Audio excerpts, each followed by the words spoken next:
제가 학생 시절에 공부를 잘 못했습니다. 그렇다고 공부를 또 안 한 것은 아닌데 시험 기간이 되면 이제 언제 시험 날짜가 오게 되고 그 날짜 동안 어떻게 공부를 해야 할까 계획도 짜고요. 요일별로 어느 날은 무슨 과목을 해야지라고 생각을 하고서 요일별로도 잘 짜놓고 시간적으로도 어떻게 공부를 해야 될까 잘 준비를 했습니다. 그리고 또 미리 문제집을 사서 풀기도 하고 틀린 것이 있으면 왜 틀렸는가 보고 이렇게 하고서 시험이 되어서 그 당일날 학교 가서 시험지를 받고서는 놀랄 때가 너무 많았어요. 그 이유가 뭐냐면 선생님이 제가 공부한 데서 시험을 내지를 않으셔서 어쩌면 이렇게 내가 공부한 데서 선생님이 시험 문제를 내지 않으셨을까 할 정도로 그런 경우가 참 많았습니다. 또 대학에 가니까요. 대학은 1번, 2번 이렇게 이제 선별하는 게 아니라 이에 대해서 어떻게 생각하는지 그동안 배웠던 것들을 교수님이 문제를 내면 쓰게 되는데 그 문제를 내서 쓰는 문제도 때로는 시험 공부 열심히 해놓고 와서 시험을 볼 때 교수님이 전혀 제가 공부하지 않은 것에서 시험을 내는 경우도 많았습니다. 그래서 빈 시험지로 낼 수가 없으니까 제가 공부한 거를 아주 빽빽하게 써가지고 시험지를 낸 경우도 많았는데요. 여러분 그러다 보니까 당연히 뭐예요? 점수를 잘 받을 수가 없었습니다. 왜 제가 이렇게 점수를 받지 못했을까? 열심히 공부를 안 한 것도 아닌데 선생님이 시험 문제를 제가 공부한 데서 내지 않아서 그 선생님이 잘못인가 아니면 누구의 잘못으로 제가 이렇게 성적을 나오지 못했을까요? 예전에 부목사로 사역을 하는데 어떤 집사님이 좀 이상하셨습니다. 신앙적으로 좀 남들과 다르셔서 구역장님이 구역 모임 시간에 아주 이 집사님 때문에 골치가 아픈 거예요. 교회에서 이야기하는 거 목사님이 설교한 그 말씀과 전혀 다르게 말하면서 교회에 대해 부정적이고 이러니까 구역장님이 저한테 연락을 하셨어요. 목사님 저 집사님이 좀 이상해요. 한번 좀 신방을 해보세요. 그래서 제가 이 집사님을 찾아가서 신방을 하면서 대화를 나눠보니까 이상하긴 이상해요. 제가 무슨 말을 해도 안 들으시고 믿지도 않으시고 그래서 알고 보니까요. 이분이 육거리에 있는 어느 기도원회를 이렇게 자주 가신대요. 아주 뭐 일주일이면 하여튼 몇 번씩 가셔가지고 그 원장님한테 기도를 받고 오시는 거예요. 근데 그 원장님이 얼마나 용하신지 헌금 이렇게 내면요. 이렇게 이름만 딱 보면 왜 왔는지 아신대요. 여러분 궁금하신 분은 저한테 얘기해서 제가 가르쳐 드릴게요. 왜 왔는지 안 되는 거예요. 왜 왔는지 안 되는 거예요. 그런데 목사는 여러분 헌금 내도 여러분 이름을 아무리 뚫어지게 쳐다봐도 오늘 교회에 무슨 마음으로 왔는지 저는 전혀 알 수 없어요. 그러니까 이분이 생각할 때에 우리 교회 담임 목사님부터 부목사님들은 다 능력이 없는 거예요. 능력은 누구에게만 있어요? 이 원장님한테만 있는 거예요. 이 원장님이 어떤 분인가 제가 보니까요. 평신도 집사였는데 어느 날 은혜를 받으셨어요. 근데 이 은혜를 도대체 어디서 받으셨는지 알 수 없지만 하여튼 성령이 충만함을 받고 뭐 예언도 하고 병도 고치고 귀신도 떠나가는 그러한 기적들이 이 집사님에게 일어나니까 어느 순간부터 내가 목회자가 돼야 되겠구나. 하나님이 나를 부르셨구나. 이렇게 마음이 들어가지고요. 그때부터 어느 알지 못하는 그냥 신학원 어디 이름도 없는 신학원에 가셔서 2년을 공부하시고 목사가 되신 거예요. 목사가 되고 나니까 그 다음부터 이제 성도들이 아는 사람들이 또 아는 사람을 데리고 오고 이렇게 하면서 그 기도원에 와가지고 그 원장님에게 그렇게 기도를 받았더라는 거죠. 여러분 우리가 신앙생활을 하는 데 있어서 정말 중요한 것이 있습니다. 병을 고치고 또 기적을 체험하고 이러는 것도 신앙생활의 일부분이지만 그 병을 고치고 문제가 해결되고 또 그 인생 속에 뭐 어떤 것들이 이루어지는 것이 신앙생활의 중요한 것은 아닙니다. 그저 한 가지뿐이지 진짜 신앙생활의 중요한 것을 잡지 못하고 있다면 신앙생활을 온전히 할 수가 없더라는 거죠. 제가 조금 전에 얘기했던 이 집사님, 이 원장님 찾아다니는 집사님이 정말 신앙생활을 바르게 하셨을까? 믿음이 온전하게 서서 성숙한 신앙이 되었을까? 여러분, 결론적으로 이야기하자면 그렇지 못하더라는 거예요.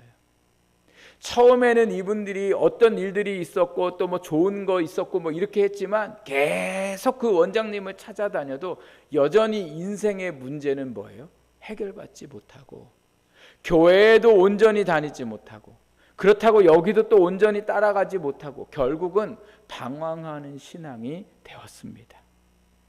오늘 하나님께서 우리에게 주신 이 말씀을 보면요, 이 말씀의 시작에 33절에 내가 곧 당신에게 이렇게 말씀하고 있는데, 여기에 내가라고 말하는 사람은 누구였냐면 고넬료라는 사람이었고, 당신이라고 나오는 사람은 바로 예수님의 제자였던 베드로의 이야기가 바로 이 오늘 우리가 읽은 말씀인데요. 고넬료가 어떻게 베드로를 만났는지, 또 베드로가 고넬료가 살고 있는 그곳까지 가서 설교를 하고 있는 내용이 오늘 저희가 함께 본 말씀입니다. 이 고넬료는 10장 1절부터 보면 어떤 사람인가를 말씀하고 있는데, 10장 1절에 보면요, 뭐라고 말씀하고 있냐면 가이사랴에 살고 있었다 이렇게 말씀합니다. 그러면서 그가 이달리아 부대라 하는 군대의 백부장이었다 이렇게 말씀하고 있어요.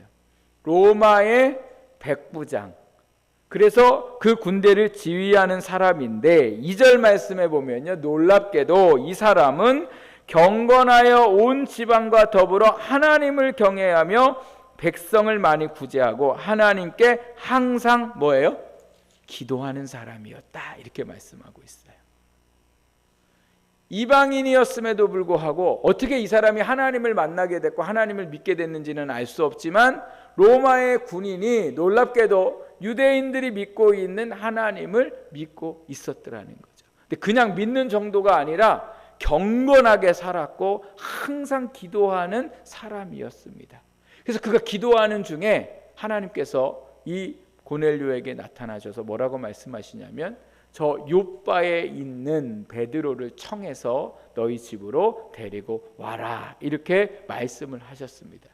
한편 요바라는 곳에 베드로가 머물러 있었는데요, 베드로도 기도 중에 환상을 보게 되는데, 하나님이 환상 중에 저 하늘에서 보자기를 엄청 큰 거를 내리셨는데, 그 보자기가 풀러지고 보니까 유대인들이 부정하게 생각하는 음식들이 나왔더라는 거죠.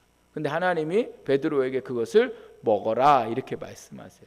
그러니까 베드로가 얘기해요. 하나님, 제가 이 음식 먹으면 부정하게 되는데요. 그랬더니 하나님이 내가 부정하다 말하지 않노니 너는 이것을 먹어라 이렇게 말씀하시죠.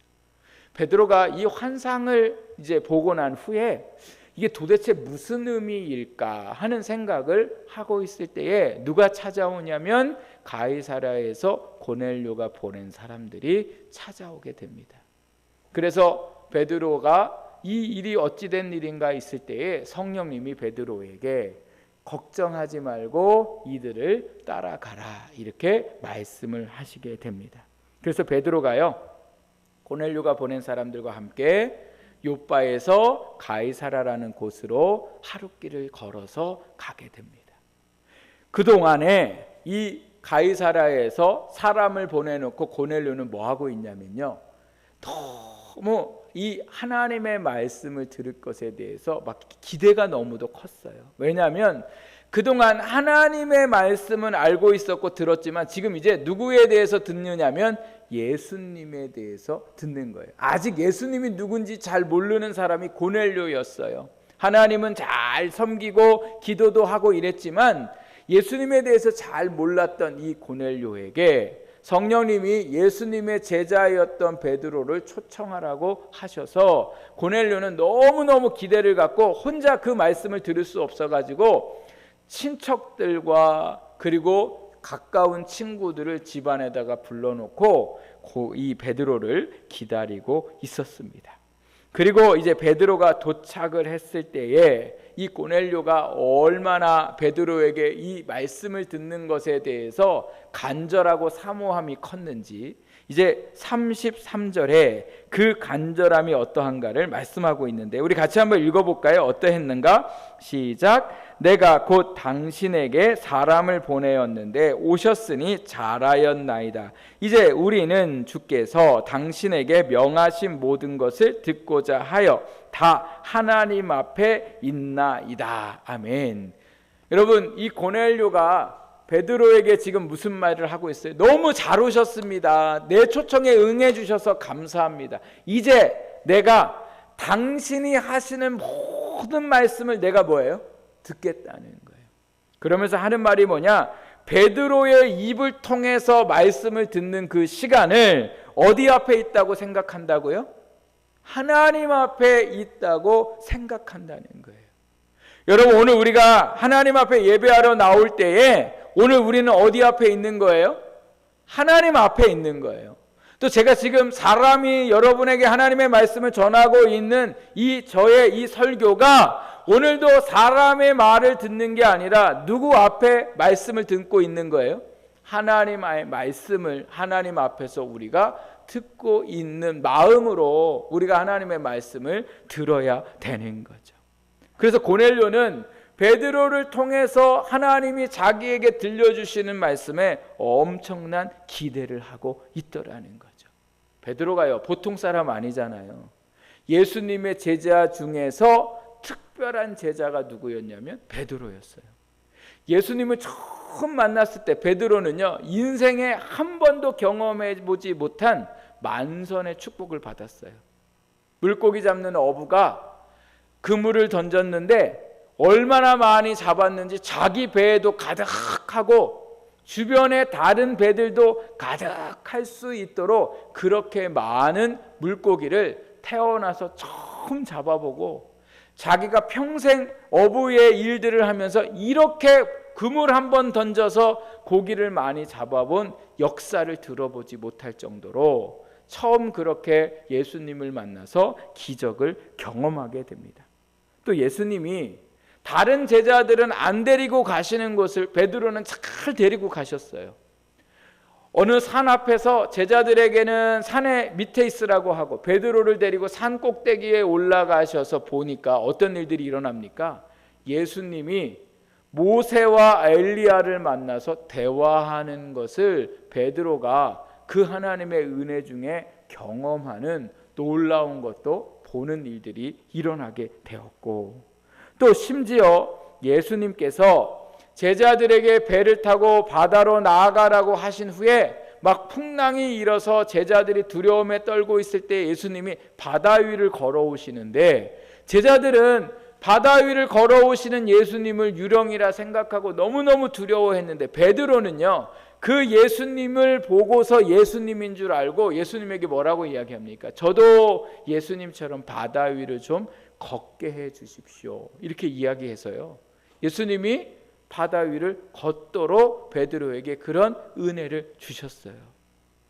베드로가 이렇게 예수님을 통해서 다른 제자들은 경험하지 못한 놀라운 일들을 경험하고 또 많은 사랑을 받았던 사람이 바로 베드로였습니다. 근데 이 베드로가 지금 고넬료에게 뭐를 하려고 해요? 설교를 하러 왔단 말이에요. 여러분이 베드로였으면 어떤 설교를 좀 하고 싶으세요? 그동안 예수님을 통해서 받았던 많은 은혜들, 기적들, 놀라운 사건들이 베드로 안에 너무도 많은데, 할 말이 너무도 많은데 베드로였다면 여러분은 무엇을 가장 중요하게 생각하고 무엇에 대해서 설교하셨겠습니까? 오늘 베드로는 말씀해 보니까 무엇을 설교하고 있습니까?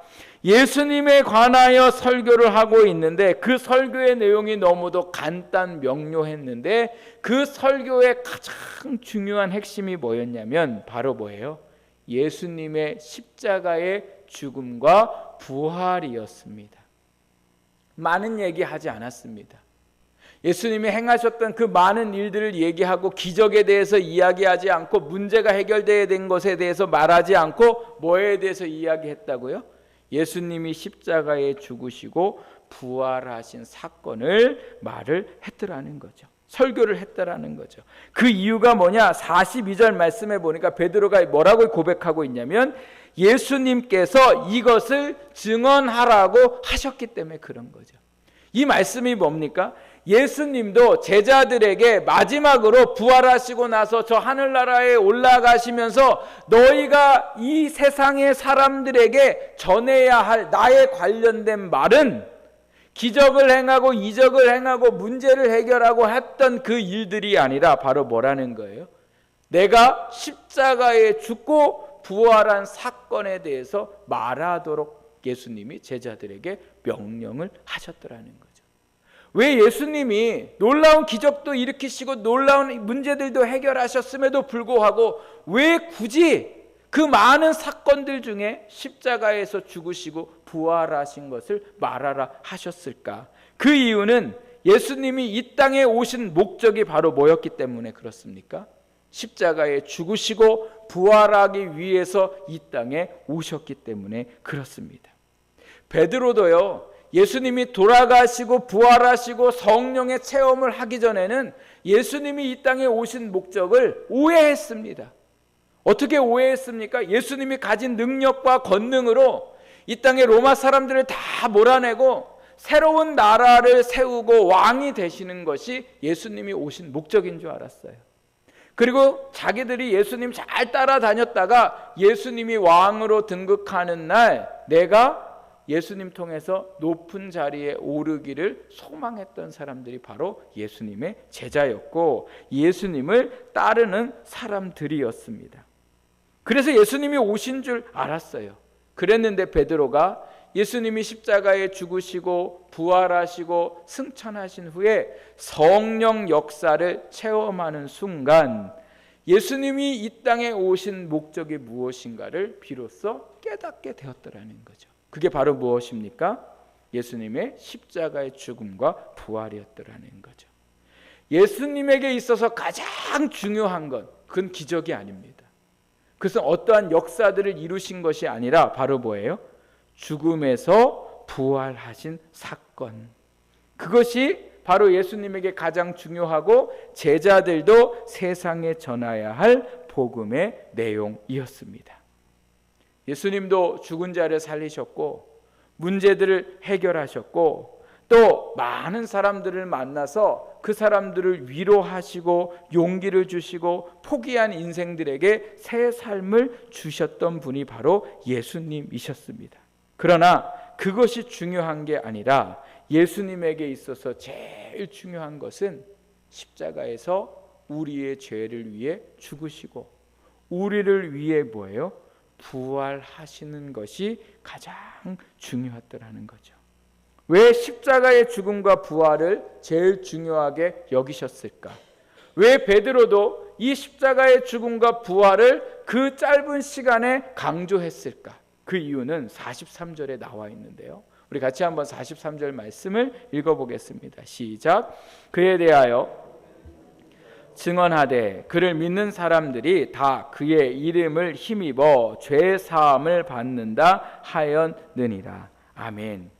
예수님의 십자가의 죽음과 부활은 이 사건을 믿는 사람들에게 뭐라고 말씀하고 있습니까? 죄 사함을 받는다고 말씀합니다. 죄는요, 하나님과 우리의 사이를 갈라놓게 됩니다. 그 갈라놓으면 어떤 결과가 일어나면 우리가 죽음에 이르게 되더라는 거예요. 이 죽음은 우리의 육체가 죽는 것을 말하는 것뿐만 아니라 우리가 육체로 살아있음에도 불구하고 우리의 영혼이 하나님과 분리되어서 영혼이 죽는다는 말인 거죠. 여러분, 오늘 우리의 삶에서 제일 중요한 게 뭐냐? 우리의 육체가 아니에요. 뭐가 살아있어야 돼요? 우리의 영이 살아있어야 되는 거죠. 우리에게 있는 영이 살아야 되는데 그 영이 살아있어야 사람을 움직이게 하는 거예요. 사람은 다 뭐예요? 영에게 지배를 받아요. 그래서 이 사탄의 영의 지배를 받는 사람은 영혼이 죽어 있어서 그 사탄이 시키는 대로 살아갈 수밖에 없어요.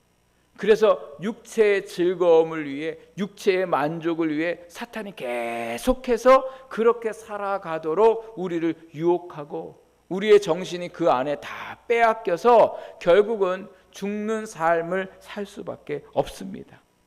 그래서 오늘 우리 안에 죽어 있는 증거가 바로 뭐냐면 안에 불안함이 있는 거예요.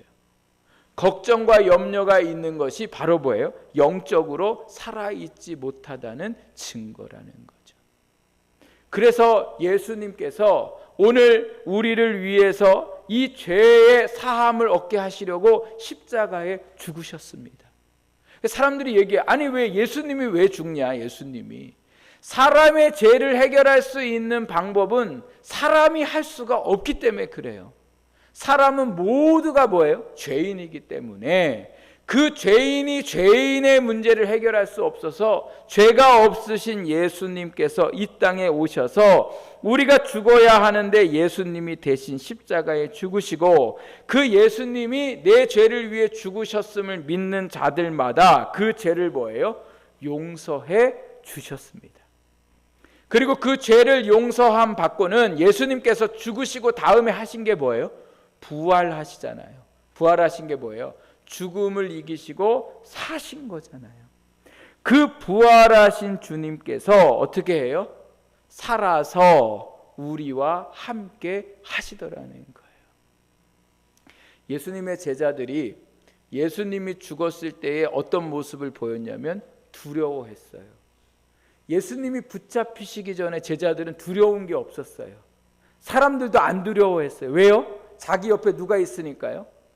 예수님이 있으니까. 막 기적을 일으키시고 막 물고기 2마리와 보리떡 5개로 5,000명을 먹이고도 남는 놀라운 역사를 일으키시고 막 죽은 사람도 벌떡벌떡 일어나는 그 예수님과 함께 있으니까 사람들이 두려워요? 안 두려워요? 안 두려워요. 얼마나 자신만만했는지 몰라요. 그런데 예수님이 죽으시고 나니까 이 제자들이 다 어떻게 변했습니까? 예수님처럼 붙들려 가서 십자가에 죽을까 봐 밖을 나오지 못하고 방 안에 문을 걸어 잠그고서는 꽁꽁 숨어 있었습니다. 이랬던 제자들이요, 예수님이 부활하셔서 그 제자들에게 찾아가고 예수님이 부활하심을 알고 그리고 나서 예수님이 이제 승천을 하시고 났는데 여전히 제자들의 눈에는 예수님이 보입니까? 안 보입니까? 안 보여요. 돌아가셨을 때와 승천하셨을 때와 예수님은 똑같이 눈에 보이시지 않지만 어떤 차이가 있냐면 예수님이 부활하시고 난 후에 예수님께서 성령을 제자들에게 내려주셔서 그 성령이 제자들 마음속에 함께 했을 때에 이제는 주님이 눈에 보이지 않아도 예수님의 영이신 성령님이 내 안에 계심을 믿고 어떻게 합니까? 담대하게 살아갔더라는 거죠.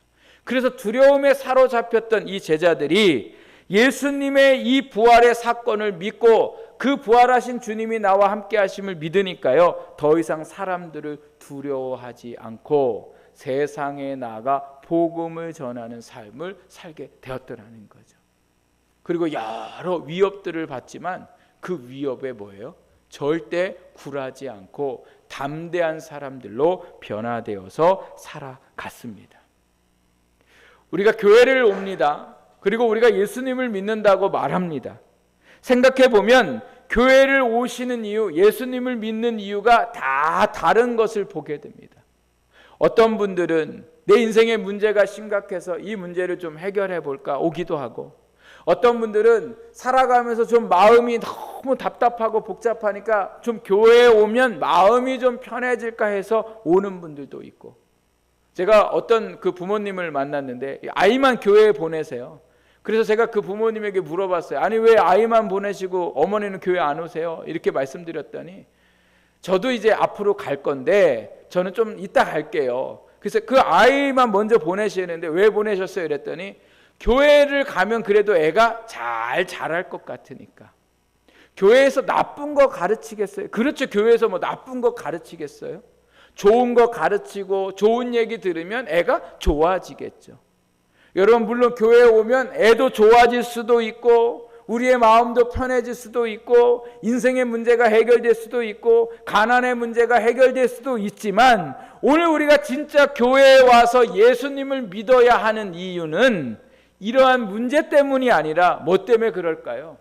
예수님의 십자가의 죽음과 부활을 믿음으로 우리의 죄가 사해지고 오늘 우리가 이 땅을 살아갈 때에 예수님이 부활하셔서 우리 가운데 함께 하심을 믿는 믿음 가운데 살게 하시려고 오늘 우리를 교회에 부르시고 오늘도 우리 가운데에 역사하시는 하나님을 믿게 하셨더라는 겁니다.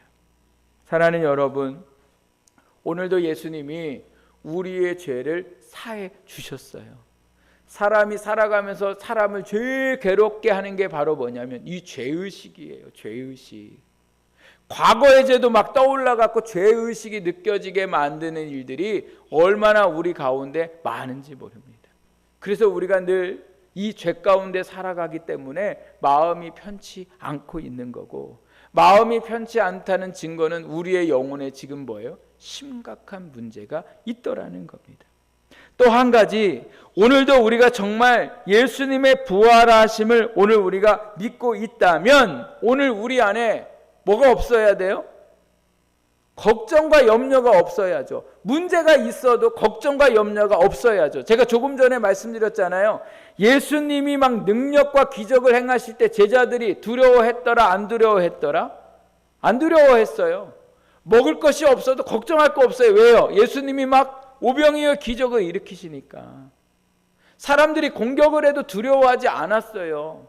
왜요? 예수님이 나와 함께 계셨으니까. 여러분, 부활하심을 정말 믿으십니까? 부활하셨다는 건 예수님이 지금 누구와 함께 계시는 거예요? 나와 함께 계시는 거잖아요. 그러면 내 인생에 비록 문제가 있고 어려움이 있고 질병 가운데 있어도 걱정하면 돼요? 안 돼요? 안 되죠. 왜요? 예수님이 나와 함께 계셔서 이제는 내가 살아가는 게 아니라 주님이 내 삶을 인도하시고 주님이 내 가운데 역사하시기 때문에 내가 걱정하고 염려할 게 없는 거죠.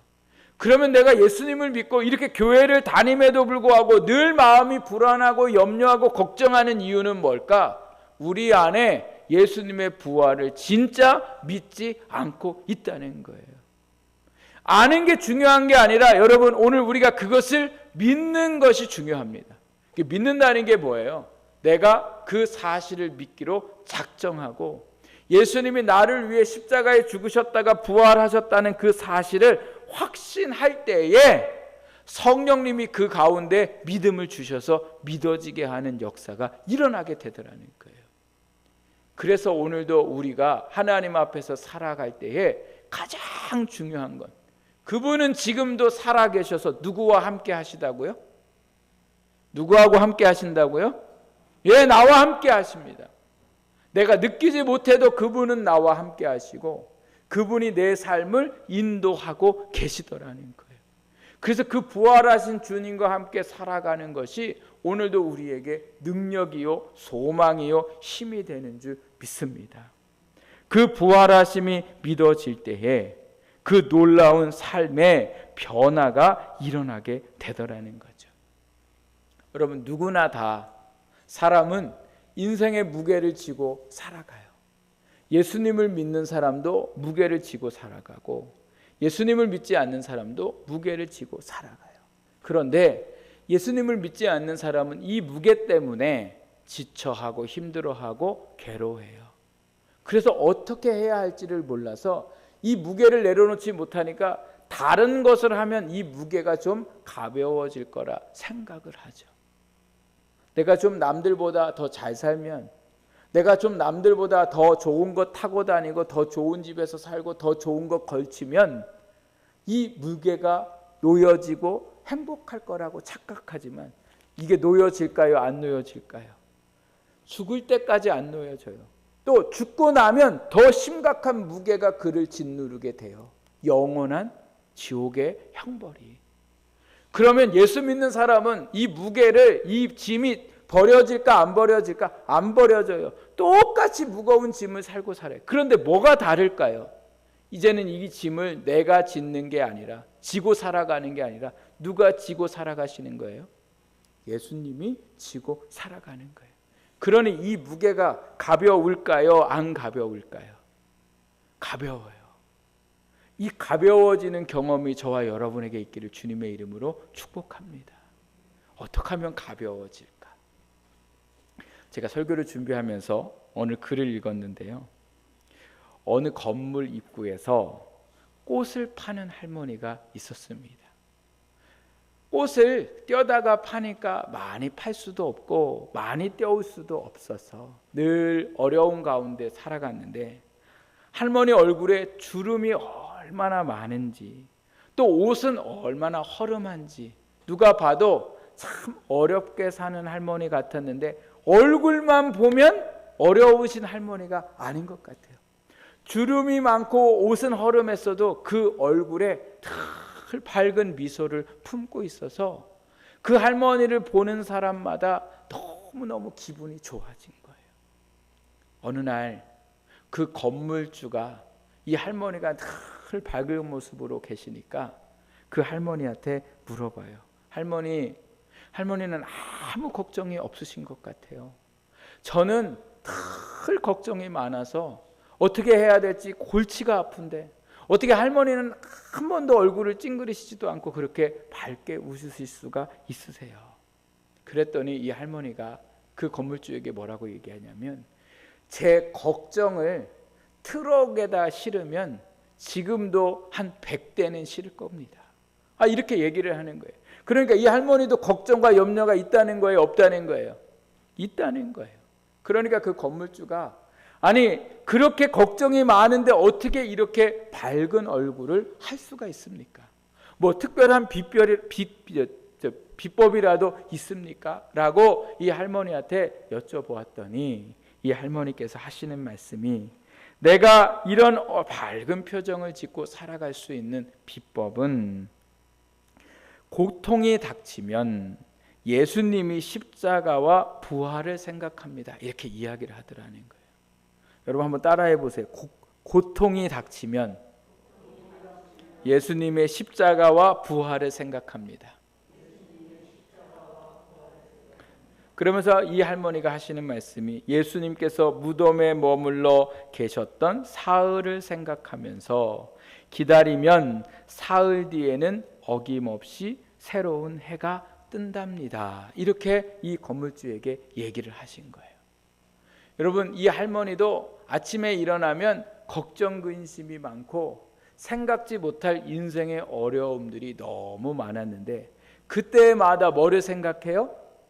예수님의 십자가의 죽음을 생각했더라는 거예요. 예수님이 십자가에 죽으신 이유가 뭐예요? 우리의 인생에 대신 짐을 지시고 십자가를 져주시고 죽으셨잖아요. 그래서 이 고통의 문제와 인생의 어려운 문제들을 예수님이 다 지시고 뭐 하셨어요? 죽으셨어요. 그리고 예수님이 뭐 어떻게 하셨어요? 사흘 만에 부활하셨을 때에 그 부활하신 주님이 나와 함께 하시니까 지금 내 인생의 고통과 무게가 주님이 내 인생의 고통과 무게를 대신 지시고 지금도 나와 함께 살아갈 수 있도록 희망과 소망을 주신다는 그 할머니의 고백이었더라는 거죠. 여러분, 오늘 제가 오후에 이제 함께 나눌 그 말씀이 당신은 행복하십니까? 라는 제목인데요. 제가 이 교재를 볼 때마다 또 새롭고 저한테 물어봐요. 너 목회하는데 행복하니? 너 오늘 하루가 행복하니? 내가 예수님을 말하고 사람들에게 전함에도 불구하고 내 안에 행복이 없을 때가 많아요. 불안이 있을 때가 많아요. 왜 그럴까요? 문제 때문이 아니라 내 안에 예수님이 계심을 잊어버리고 내 인생을 내가 하려고 하고 주님이 하고 계신다는 사실을 잊어버리면 사람은 불행한 거예요. 힘든 거예요. 그러나 불행한 일들이 우리 앞에 많이 있어도 주님이 이 모든 불행의 문제를 십자가에 지시고 죽으셨고 이제는 부활하신 주님께서 나와 함께 내 삶의 모든 문제를 함께해 가심을 믿을 때에 그것이 오늘 우리에게 생명의 삶을 살게 하는 비결이고 복인 줄 믿습니다. 주님은 지금도 여러분 가운데 함께 하십니다. 우리가 잊어버리면 불행하지만 이 함께 하심을 믿으면 생명의 삶을 살 수 있습니다. 이 한 주도 부활하신 주님과 함께 생명의 삶을 살아가는 저와 여러분이 되기를 주님의 이름으로 축복합니다. 기도하겠습니다. 하나님